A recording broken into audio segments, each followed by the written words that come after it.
ಭಾರತೀಯ ತೀಯಾ ಸಮಾಜ ಉಳ್ಳಾಲ ವಲಯದ ವತಿಯಿಂದ ಉಳ್ಳಾಲ ಶ್ರೀ ಚಿರುಂಬ ಭೌತಿ ಕ್ಷೇತ್ರಕ್ಕೆ ಒಳಪಟ್ಟ 4 ಕುರಿಗಳಾದ ಉಳ್ಳಾಲ ಕೋಟೆಕಾರು, ಉಚ್ಚಿಲ ತಲಪಾಡಿ, ಬೆಳ್ಮ ಮಂಜನಾಡಿ, ನಂದ್ಯ ಮಣೇಲಿ ವ್ಯಾಪ್ತಿಯ 2026ನೇ ಸಾಲಿನ SSLC ಹಾಗೂ ದ್ವಿತೀಯ PUC ಪರೀಕ್ಷೆಗಳಲ್ಲಿ 85%ಕ್ಕಿಂತ ಹೆಚ್ಚು ಅಂಕ ಗಳಿಸಿದ ತೀಯಾ ಸಮಾಜದ ಪ್ರತಿಭಾನ್ವಿತ ವಿದ್ಯಾರ್ಥಿನಿಯರಿಗೆ ವಿದ್ಯಾರ್ಥಿ ವೇತನ ಹಾಗೂ ಪ್ರತಿಭಾ ಪುರಸ್ಕಾರ ಕಾರ್ಯಕ್ರಮ ಜುಲೈ 5ರ ಭಾನುವಾರ ಬೆಳಗ್ಗೆ 9 ಗಂಟೆಗೆ ಕೊಲ್ಯದ ಸೌಭಾಗ್ಯ ಸದನದಲ್ಲಿ ನಡೆಯಲಿದೆ ಎಂದು ಉಳ್ಳಾಲ ವಲಯದ ಭಾರತೀಯ ತೀಯಾ ಸಮಾಜದ ಪ್ರಧಾನ ಕಾರ್ಯದರ್ಶಿ ಸುಕೇಶ್ ಮಂಜನಾಡಿ ತಿಳಿಸಿದ್ದಾರೆ. ಪ್ರತಿಭಾ ಪುರಸ್ಕಾರ ವಿದ್ಯಾರ್ಥಿ ವೇತನ ನೀಡಿದ್ದೇವೆ. ಬಹಳ ಯಶಸ್ವಿ ಕಾರ್ಯಕ್ರಮ ಆಗಿದೆ. ಈ ವರ್ಷ ಅದಕ್ಕೂ ಮಿಗಿಲಾಗಿ ಕಾರ್ಯಕ್ರಮ ಮಾಡಬೇಕು ಅಂತ ದೃಷ್ಟಿಯಿಂದ ಕಳೆದ 1-2 ತಿಂಗಳುಗಳ ಮೊದಲೇ ಪ್ರಸಾರ ದೃಷ್ಟಿಯಿಂದ ಫ್ಲೆಕ್ಸ್ಗಳನ್ನು ಅಳವಡಿಸುತ್ತಾ ಹಾಗೂ ಮುಖತಃ ಭೇಟಿಯಾಗಿ ನಮ್ಮ ಸ್ವಜಾತಿ ಬಾಂಧವರ ಒಗ್ಗೂಡುವಿಕೆಯಿಂದ ಈ ಕಾರ್ಯಕ್ರಮ ಮಾಡಬೇಕು ಅಂತ ದೃಷ್ಟಿಯಿಂದ ಹಮ್ಮಿಕೊಂಡಿದ್ದೇವೆ. ಹಾಗಾಗಿ ಈ ವರ್ಷ ಸರಿಸುಮಾರು 30 ಅದಕ್ಕಿಂತ ಹೆಚ್ಚು 35ಕ್ಕೂ ಹೆಚ್ಚು ವಿದ್ಯಾರ್ಥಿಗಳು ಬರುವ ನಿರೀಕ್ಷೆ ಇದೆ. ಇನ್ನು ನಾಡ್ದು ನಡೆಯುವಂತಹ ಕಾರ್ಯಕ್ರಮಕ್ಕೆ ನಾವು ಈಗಾಗಲೇ ವಿದ್ಯಾರ್ಥಿಗಳಿಗೆ ಮತ್ತು ಅವರ ಪೋಷಕರಿಗೆ ಕೊನೆಯ ದಿನಾಂಕವನ್ನು ಜೂನ್ ತಿಂಗಳ 30ರಂದು ಅಂತ ನೀಡಿದ್ದೆವು. ಆದರೆ ತುಂಬ ಮಂದಿಯ ಬೇಡಿಕೆ ಏನು ಅಂತ ಹೇಳಿದ್ರೆ ಅದನ್ನು ಸ್ವಲ್ಪ ವಿಸ್ತರಣೆ ಮಾಡಬೇಕು, ಇನ್ನೂ ಫಲಾನುಭವಿಗಳಿದ್ದಾರೆ. ಹಾಗಾಗಿ ನಾವು ಅದನ್ನು ಜುಲೈ 3ರವರೆಗೆ ನಾವು ಹಮ್ಮಿಕೊಂಡಿದ್ದೇವೆ. ಜುಲೈ 3ರಂದು ಸಂಜೆ 4 ಗಂಟೆವರೆಗೆ ಕೂಡ ಅವಕಾಶವಿದೆ. ಇನ್ನು ಈ ವರ್ಷ ಈ ಒಂದು ಸಭಾ ವೇದಿಕೆಯಲ್ಲಿ ಅತಿಥಿಗಳಿಂದ ಕಾರ್ಯಕ್ರಮ ಉದ್ಘಾಟನೆ ಆಗುತ್ತೆ.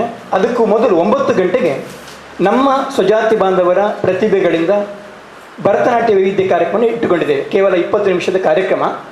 ಆ ಬಳಿಕ ಯಥಾವತ್ತಾಗಿ 9 ಗಂಟೆ 30 ನಿಮಿಷಕ್ಕೆ ಸರಿಯಾಗಿ ಬ್ರಹ್ಮಶ್ರೀ ನಾರಾಯಣ ಗುರುಗಳಿಗೆ ಪುಷ್ಪಾರ್ಚನೆಯನ್ನು ಸಲ್ಲಿಸಿ ಅತಿಥಿಗಳು ವೇದಿಕೆ ಬರ್ತಾರೆ. ಆ ಬಳಿಕ ಕಾರ್ಯಕ್ರಮ ಮುಂದುವರಿಯುತ್ತದೆ.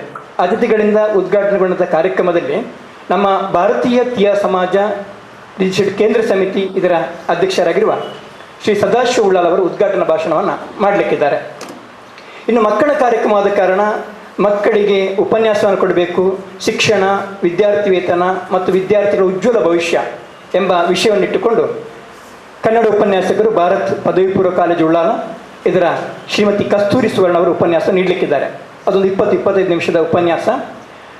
ನಮ್ಮ ಅತಿಥಿಗಳಾಗಿ ನಮ್ಮ ಜೊತೆ ಶ್ರೀ ಸುರೇಶ್ ಭಟ್ನಗರ ಆಡಳಿತ ಮುಖ್ಯಸ್ಥರು ಶ್ರೀ ಚಿರುಂಬ ಭಗವತಿ ಕ್ಷೇತ್ರ ಉಳ್ಳಾಲ, ಅದೇ ರೀತಿ ಭಗವತಿ ಕ್ಷೇತ್ರ ಅಧ್ಯಕ್ಷರಾಗಿರುವ ಶ್ರೀ ಚಿದಾನಂದ ಗುರಿಕಾರ ನಂದ್ಯ, ಭಗವತಿ ಎಜುಕೇಷನ್ ಟ್ರಸ್ಟ್ ಸಂಕೋಳಿಗೆ ಇದರ ಪ್ರಧಾನ ಕಾರ್ಯದರ್ಶಿ ಶ್ರೀಯುತ ಚಂದ್ರಾಸ ಉಳ್ಳಾಲ, ಜನಚೈತನ್ಯ ಸೇವಾ ಸಹಕಾರಿ ಸಂಘ ತುಕ್ಕೋಟಿದರ ರವೀಂದ್ರ ಉಳ್ಳಾಲ, ಭಗವತಿ ಸಹಕಾರ ಬ್ಯಾಂಕಿನ ಉಪಾಧ್ಯಕ್ಷರು ಶ್ರೀ ದೇವದಾಸ್ ಕೊಲ್ಯ, ತೀಯಾ ಸೇವಾ ಸಹಕಾರಿ ಸಂಘ ಇದರ ನಿರ್ದೇಶಕರಾಗಿರುವ ಶ್ರೀ ಸೂರಜ್ ಕೋಟೆಕಾರು, ಅದೇ ರೀತಿ ವಕೀಲರು ಶ್ರೀಯುತ ಗಂಗಾಧರ ಉಳ್ಳಾಲ, ಮಾಜಿ ಆಡಳಿತ ಮುಖ್ಯಸ್ಥರು ಉಳ್ಳಾಲ ಶ್ರೀ ಚಿರುಂಬ ಭಗವತಿ ಕ್ಷೇತ್ರ, ತೀಯಾ ಸೇವಾ ಸಹಕಾರಿ ಸಂಘ ನಿರ್ದೇಶಕರಾಗಿರುವ ಸೂರಜ್ ಕೋಟೆಕಾರು, ಉದ್ಯಮಿ ಶ್ರೀ ಉಮೇಶ್ ಬೆಂಜನಪದವು, ಶ್ರೀ ದುರ್ಗಾ ಪರಮೇಶ್ವರಿ ದೇವಸ್ಥಾನ ತಲಪಾಡಿ ಇದರ ಮುಕ್ತೇಶ್ವರರಾಗಿರುವ ಶ್ರೀಮತಿ ಸುರೇಖಾ ಚಂದ್ರಹಾಸ, ಶ್ರೀ ಚಿರುಂಬ ಭಗವತಿ ಸೇವಾ ಸಂಘ ಉಳ್ಳಾಲ ಇದರ ಮಹಿಳಾ ವೇದಿಕೆ ಪ್ರಧಾನ ಸಂಚಾಲಕಿ ಶ್ರೀಮತಿ ಮಾಧವಿ ಉಳ್ಳಾಲ,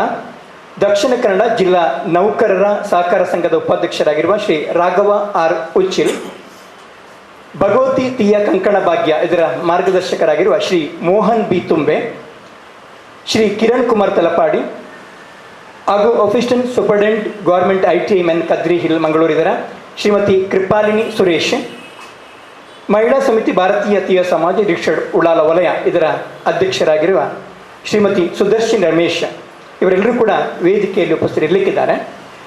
ಈ ವರ್ಷವೂ ಕೂಡ ನಾವು SLC ಮತ್ತು PUCಯಲ್ಲಿ ಅತ್ಯಧಿಕ ಅಂಕ ಅಂದರೆ ಟಾಪರ್ ಆದವರನ್ನು ಪ್ರತ್ಯೇಕವಾಗಿ ನಾವು ಅಭಿನಂದಿಸಲಿಕ್ಕಿದ್ದೇವೆ. ಆ ಬಳಿಕ ನಮ್ಮ ಕೋರಿಕೆಯ ಮೇರೆಗೆ ಎಷ್ಟೆಲ್ಲ ಅರ್ಜಿಗಳು ಬಂದಿದೆ ಆ ಎಲ್ಲ ವಿದ್ಯಾರ್ಥಿಗಳನ್ನು SLC ಮತ್ತು PUC ಹಂತದಲ್ಲಿ ನಾವು ಪ್ರತ್ಯೇಕವಾಗಿ ಅವರನ್ನು ಸನ್ಮಾನಿಸಲಿಕ್ಕಿದ್ದೇವೆ. ಶಾಲು ಫಲವಸ್ತು ನೆನಪಿನ ಕಾಣಿಕೆಯೊಂದಿಗೆ ಅವರನ್ನು ಗೌರವಿಸಲಿಕ್ಕಿದ್ದೇವೆ. ಇನ್ನು ಕಳೆದ ವರ್ಷ ನಾವು ನಮ್ಮ ವೇದಿಕೆಯಲ್ಲಿ ಕೇವಲ ವಿದ್ಯಾರ್ಥಿಗಳಿಗೆ ಪ್ರತಿಭಾ ಪುರಸ್ಕಾರ ಕೊಡೋದು ಮಾತ್ರವಲ್ಲದೆ ಸಮಾಜದಲ್ಲಿ ಒಂದು ಸಾಧನೆಯನ್ನು ಮಾಡಿದ ವ್ಯಕ್ತಿಗಳಿದ್ದಾರೆ ಅವರಿಗೆ ಒಂದು ಅಭಿನಂದನೆ ಕೊಡಬೇಕು ದೃಷ್ಟಿಯಿಂದ ಕಳೆದ ವರ್ಷ ನಾವು ಸುಹಾಸಿನಿ ಬಾಬುಕಟ್ಟೆ ಅವರಿಗೆ ತೀಯಾ ಕಣ್ಮಣಿ ಎಂಬ ಬಿರುದನ್ನು ನೀಡಿದ್ದೆವು.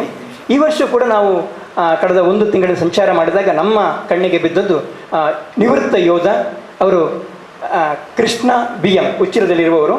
ಕಳೆದ 10 ವರ್ಷ ನಿವೃತ್ತ ಜೀವನ ನಡೆಸಿ ಇದೀಗ ಸಮಾಜ ಸೇವೆಯಲ್ಲೂ ಮುಂಚೂಣಿಯಲ್ಲಿದ್ದಾರೆ. ಅವರನ್ನು ನಮ್ಮ ವೇದಿಕೆಯಲ್ಲಿ ತಿಯಾ ಜವಾನ್ ಎಂಬ ಬಿರುದನ್ನು ನೀಡಿ ಅವರನ್ನು ಗೌರವಿಸಿ ಸನ್ಮಾನಿಸಲಿಕ್ಕಿದ್ದೇವೆ.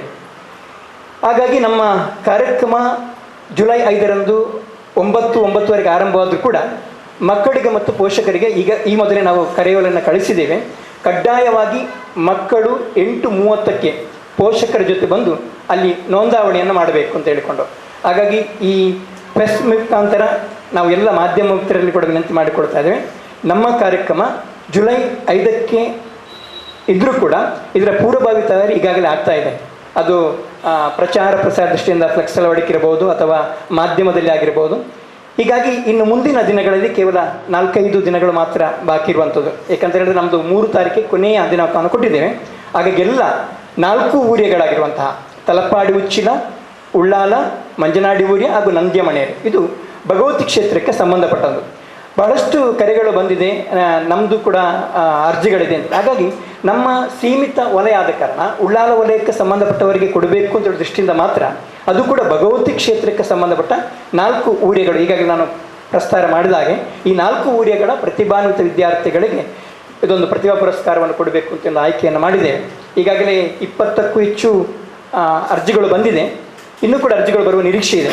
ಹಾಗಾಗಿ ಇನ್ನೂ ಕೂಡ 4 ದಿವಸಗಳು ಇರುವ ಕಾರಣ ಯಾರಿಗೆಲ್ಲ ಅರ್ಜಿಗಳು ಸಿಕ್ಕಿದೆಯೋ ಸಿಗದಿಲ್ಲೋ ಅವರು ನಮ್ಮ ವಾಟ್ಸಪ್ ಗ್ರೂಪ್ನಲ್ಲಿ ಕೂಡ ನಾವು ಪ್ರತ್ಯೇಕವಾಗಿ ಅದನ್ನು ಹಾಕಿದ್ದೇವೆ.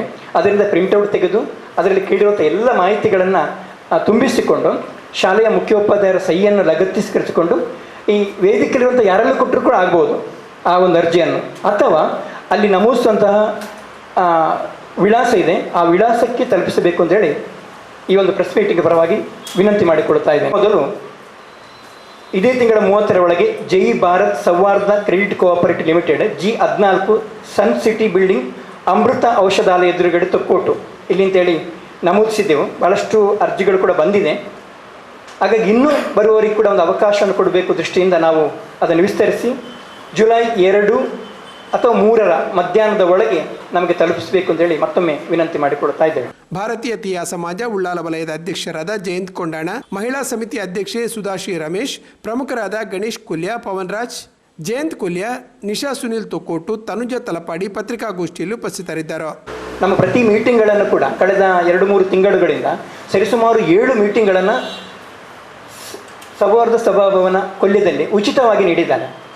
ಎಲ್ಲ ವಿಷಯದಲ್ಲಿ ಕೂಡ ನಮಗೆ ನಮ್ಮ ಉಳ್ಳಾಲ ಕ್ಷೇತ್ರದ ಎಷ್ಟು ಸಹಕಾರ ಕೊಡ್ತಾರ ಅಷ್ಟೇ ಸಹಕಾರ ಕೊಡುವಾಗ ಇವರನ್ನು ಕೂಡ ನಾವು ಅತ್ಯಂತ ಪ್ರೀತಿಯಿಂದ ಗೌರವಿಸಿ ಅವರಿಗೆ ಒಪ್ಪಿಗೆಯನ್ನು ಕೊಟ್ಟಿದ್ದೇವೆ. 4.2 ಇದ್ದರೆ ಅದನ್ನು ಕೂಡ ನಾವು ನಮ್ಮ ಗಮನಕ್ಕೆ ತಂದು ಅದನ್ನು ಕೊಡುವ ಪ್ರಯತ್ನವನ್ನು ಮಾಡುತ್ತೇವೆ. ಏಕೆಂದರೆ 84-85 ವ್ಯತ್ಯಾಸ ಸ್ವಲ್ಪ ಇರೋದು, 4 ಅಂಕಗಳ ವ್ಯತ್ಯಾಸ. ಆಗ ಅವರಿಗೂ ಕೂಡ ಕೊಡುವುದನ್ನು ನಾವು ಮೆನ್ಷನ್ ಮಾಡಿದ್ದೇವೆ. ನಮಗೆ 1 ಲಕ್ಷದವರೆಗೆ ಆದಾಯ ಬಂದಿದೆ. ಅದರಲ್ಲಿ ಉಳಿಕೆ ಆಗಿದೆ ಸ್ವಲ್ಪ. ಮಕ್ಕಳಿಗೆ ಅದೇ ನಾವು ಈಗ ನಿರೀಕ್ಷೆ ಮಾಡಿದ್ರೆ 1,500ರಿಂದ 2,000 ಒಂದು ಸಹಾಯಧನ ಕೊಡ್ತೇವೆ. ಜೊತೆಗೆ ಪ್ರತಿಭಾ ಪುರಸ್ಕಾರ ಇರುವ ಕಾರಣ ಒಂದು ಮಕ್ಕಳಿಗೆ ಏನೇನಂತ ಹೇಳಿದ್ರೆ 2,500-3,000 ರೂಪಾಯಿ ನಮ್ಮಿಂದ ಖರ್ಚಾಗ್ತದೆ. ಒಳ್ಳೆಯ ಪ್ರಶ್ನೆ. ಅಂದರೆ ನಮ್ಮ ಭಾರತೀಯ ಸಮಾಜ ಕೇವಲ ಭಾರತೀಯ ಸಮಾಜ ಉಳ್ಳಾಲ ವಲಯ ಮಾತ್ರ ಅಲ್ಲ, ಇದರಲ್ಲಿರುವವರೇ ಕ್ಷೇತ್ರದಲ್ಲಿ ಕೂಡ ಇರುವವರು. ನಮ್ಮ ತೀಯಾ ಸಮುದಾಯದ ಕ್ಷೇತ್ರಕ್ಕೂ ಕೂಡ ನಾವು ಪ್ರಧಾನ ಪ್ರಾಶಸ್ತ್ಯವನ್ನು ಕೊಡುವ ಕಾರಣ ಅಲ್ಲಿಯೂ ಕೂಡ ಮಕ್ಕಳಿಗೆ ಸ್ಕಾಲರ್ಶಿಪ್ ಇದೆ. ಅಲ್ಲಿಯೂ ಕೂಡ ಸುಮಾರು 500ಕ್ಕೂ ಹೆಚ್ಚು ವಿದ್ಯಾರ್ಥಿಗಳು ನಮ್ಮ ತೀಯಾ ಸಮುದಾಯ ಕೊಡುವ ಕಾರಣ ಇಲ್ಲಿಯ ಪ್ರತಿನಿಧಿಗಳೇನಿದ್ದಾರೆ ಅವರು ಅಲ್ಲಿಯೂ ಕೂಡ ಕೊಡುವ ಕಾರಣ ಇದನ್ನೊಂದು ಮಾನದಂಡ ಇಟ್ಟುಕೊಂಡು ನಾವು 85% ಅಂತ ಹಾಕಿದ್ದೇವೆ. ಕ್ಷೇತ್ರದಲ್ಲಿ ಎಲ್ಲರಿಗೂ ಕೂಡ ತೀಯಾ ಸಮುದಾಯದ SLC PUC ವಿದ್ಯಾರ್ಥಿ ಕೊಡ್ತಾ ಇದ್ದಾರೆ. ಇಲ್ಲಿ ಬಡವ ಶ್ರೀಮಂತ ಎಂಬ ಭೇದವಿಲ್ಲ. 85% ರೀಚ್ ಮಾಡಿದ ಅವನ ಸಾಧನೆಯನ್ನು ಗುರುತಿಸುವುದಕ್ಕೋಸ್ಕರ ನಾವು ತೀಯಾ ಸಮುದಾಯದ ವಿದ್ಯಾರ್ಥಿಗಳಿಗಾಗಿ ಈ ಒಂದು ವಿದ್ಯಾರ್ಥಿ ಪುರಸ್ಕಾರ ಕೊಡುವ ಕಾರ್ಯಕ್ರಮವನ್ನು ಇಟ್ಟುಕೊಂಡಿದ್ದೇವೆ. ಹಣದ ರೂಪದಲ್ಲಿ ದಯವಿಟ್ಟು ಯಾರನ್ನು ಸಾಲಿದು ಬೇಡ. ಯಾಕೆಂದರೆ ನಾವು ಎಷ್ಟು ಜಾಸ್ತಿ ಕೊಟ್ಟಷ್ಟು ಮಕ್ಕಳಿಗೆ ಅದು ಉಪಯೋಗಕ್ಕೆ ಬರ್ತದೆ.